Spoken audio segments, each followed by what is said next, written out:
And Penguin, who runs the Red Triangle gang, declares war on Gotham's firstborn. It's time. These are the names of the firstborn sons of Gotham City, just like I was. And like me, a terrible fate waits for them. Like the Pharaoh from the Book of Exodus, he targets the firstborn, a rather arbitrary choice.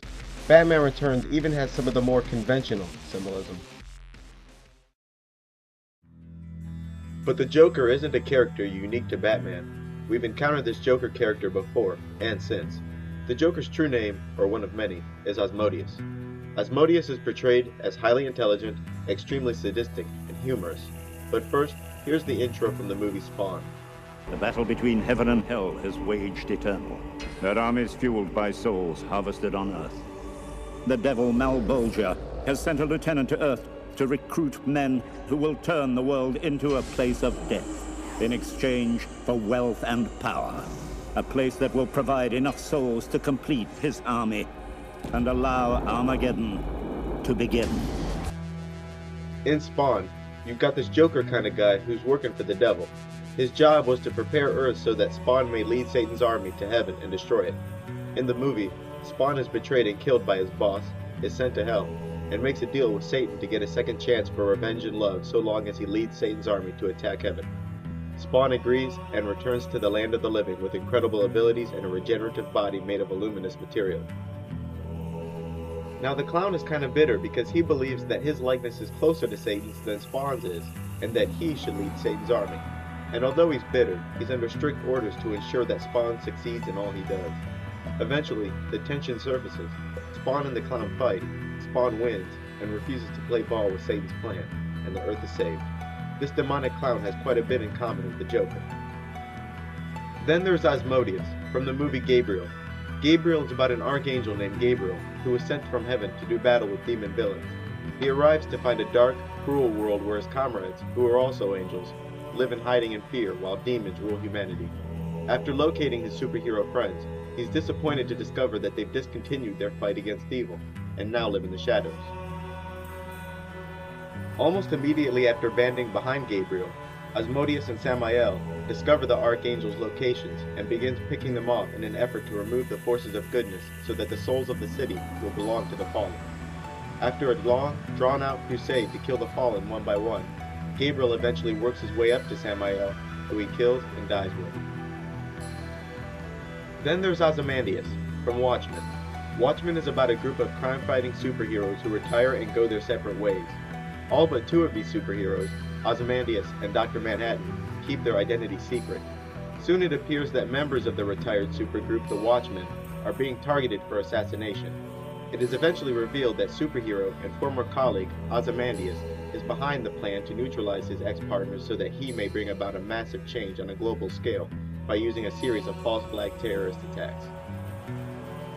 Watchmen, similar to Gabriel, includes a superhero who's disappointed that his comrades who are retired, in hiding, and letting a potentially evil plot proceed unchallenged.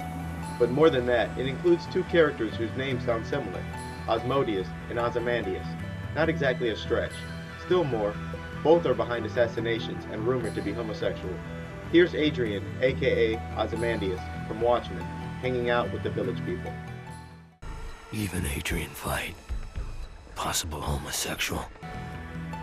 Here's Asmodeus' play toy, who is obviously a man in drag, and in this scene definitely ties him to the Joker, and it was designed to. Just like the famous scene with Jack Nicholson looking into the mirror, Gabriel has this scene. And similar to Jack Nicholson's Joker, Asmodeus cuts up his human pet and refers to it as art. It's fucking hideous. She's not finished yet. Why is she wearing a mask? Well, she's just a sketch, really. She's a living work of art.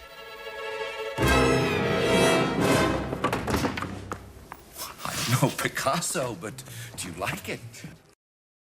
Hints that Asmodeus is homosexual also come up in Spawn. Get away from me, you bunch-packing midget!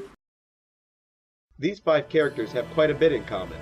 4 wear purple suits, 4 end up betraying the people he's working with, 3 are gay, 2 are concerned with gathering souls from Earth, Ozymandias from Watchmen has what appears to be a left eye on his belt, while Asmodeus from Gabriel gets his left eye gouged out, and all 5 run criminal organizations and are cold-hearted. My guess is, the true relationship between this character and the Joker is more accurately told in Spawn, where there's actually an agreement between the two. The Joker's most common role is to corrupt this main character by provoking him into making bad choices, rather than killing him. And even though Asmodeus recognizes Gabriel as an enemy angel, rather than fight him, he instead tries to corrupt him, and does so because he's under orders to do so. Give this gentleman half price. I've got a feeling we'll be seeing him again.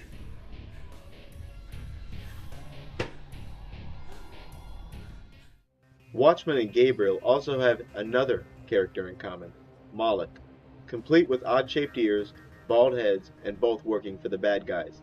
Moloch was an ancient Canaanite god who is mentioned in the Bible as a pagan god whose followers would sacrifice their children to by throwing them in fire.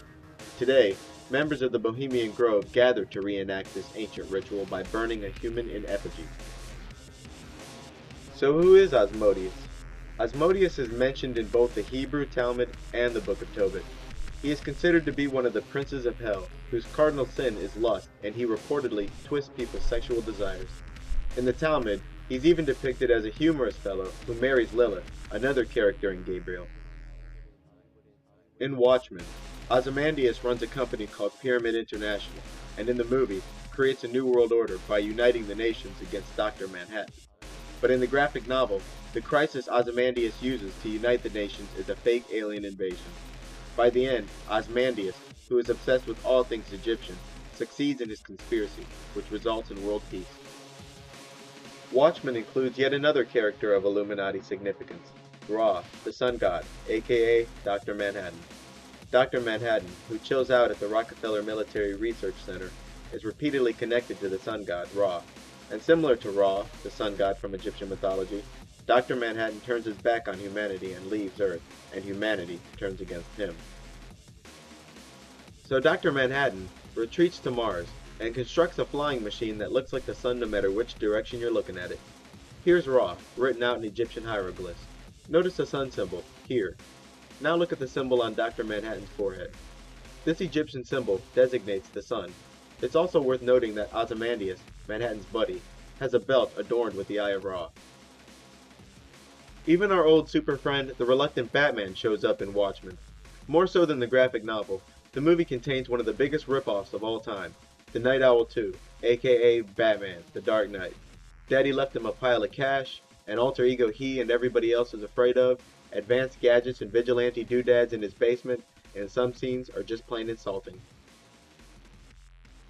Watchmen are an obvious reference to the Watchers, spoke about in the Bible, Book of Enoch, and numerous other texts as being beings who were sent to guide and protect mankind, but eventually go bad. Watchmen caters to conspiracy theorists. It includes pyramids, a new world order, Rockefeller Military Research Center where the sun god hangs out, a grassy knoll, Moloch, and a character called Mothman. In much of Alan Moore's work, the authorities are often more corrupt than the criminals. Masonic and Illuminist imagery is also common in his work. Watchmen is even capable of making double-thinkers out of the 9/11 aware by providing a reasonable excuse to use the false flag terror option. False flag terrorism is when a terrorist attack is conducted against one's own country or someone else's and is blamed on an innocent party. Adapted from the comic book, Hellboy is about a character named Hellboy, who's half human and half demon. He works for a group called the BPRD, which is the Bureau for Paranormal Research and Defense. The BPRD is a super secret branch of the government involved with protecting the public against monsters and other paranormal threats. Hellboy came out of a portal from hell back during World War II and was raised by his adopted father, Trevor Broom. Hellboy has many attributes of the Antichrist. First, numerous mentions of him having been sent from hell to destroy Earth and usher in the apocalypse. Demon, born from a womb of shadows, sent to destroy their world, and you still believe you belong. Second, Hellboy's quote-unquote true name was Anung Un Rama, which means the Beast of the Apocalypse. The Antichrist is commonly referred to as the Beast or the Beast of the Sea in the Bible. and when told that his true name is inscribed on the chains that hold him, Your true name is inscribed around the locks that hold you. all you can see are sixes. Sixes everywhere. 3 sixes in a row, or 666, is referred to in the Bible as the mark of the beast and is associated with the Antichrist. Like the Antichrist from the Bible, Hellboy suffers a fatal wound and is healed. In Hellboy's case, he's healed by a dark angel with eyes all over him. This malevolent character heals Hellboy's fatal wound and warns that it's Hellboy's destiny to bring about the end of the world. But you should know, it is his destiny to bring about the destruction of the earth. According to Islamic tradition, Hellboy is further connected to the Antichrist. One of Islam's narrations includes a testimony of Tamim Dari from the Hadith of Fatima, where he arrived shipwrecked on an island and encountered the Antichrist, which the Muslims call Dajjal. They landed on the island, where they were met by a beast who was so hairy they could not tell its front from its back. It said, "I am Al-Jassasa." It said, "O people, go to this man in the monastery, for he is very eager to know about you." We quickly went to the monastery. There we found a huge man with his hands tied up to his neck and with iron shackles between his legs up to his ankles. In the same Islamic text, the Antichrist is further described as being large, with red complexion and one-eyed. Then I turned around and saw another man with a huge body, red complexion, curly hair, and one eye. His other eye looked like a floating grape. And here we see Hellboy, extremely muscular, red complexion, dubbed the Beast of the Apocalypse, chained up in what appears to be a church or a cathedral. Hellboy also has roots in Egyptian mythology. The first Hellboy film sounds a bit like the story of Osiris, Anubis, and Set. According to Egyptian myth, Anubis is Set's son, but adopted by Osiris. Anubis is the god of the dead, usually depicted as a jackal-headed man. Set kills Osiris like Rasputin kills Trevor Broom, and tells Hellboy that he is his father. Child. All grown up, I see. That voice. It was the first lullaby you ever heard, my son. And as you would expect from the god of the dead, Hellboy practices necromancy and is capable of reanimating dead corpses. The Muslims also claim that the Antichrist practices necromancy. Necromancy is enlisting the assistance of, or communicating with, the dead. And Hellboy 2 seems to include the Egyptian gods Nut, Geb, and the sun god. Here's the intro to Hellboy 2.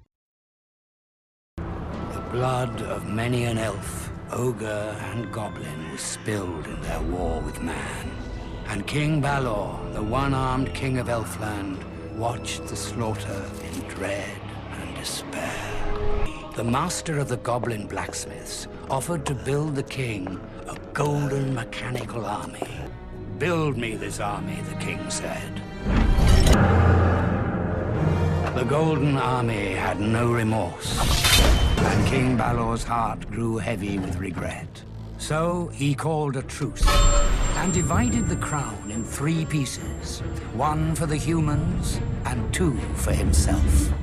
This story of a king who unleashes a powerful weapon against mankind and then regrets it sounds like the story of Ra, the sun god from Egyptian mythology.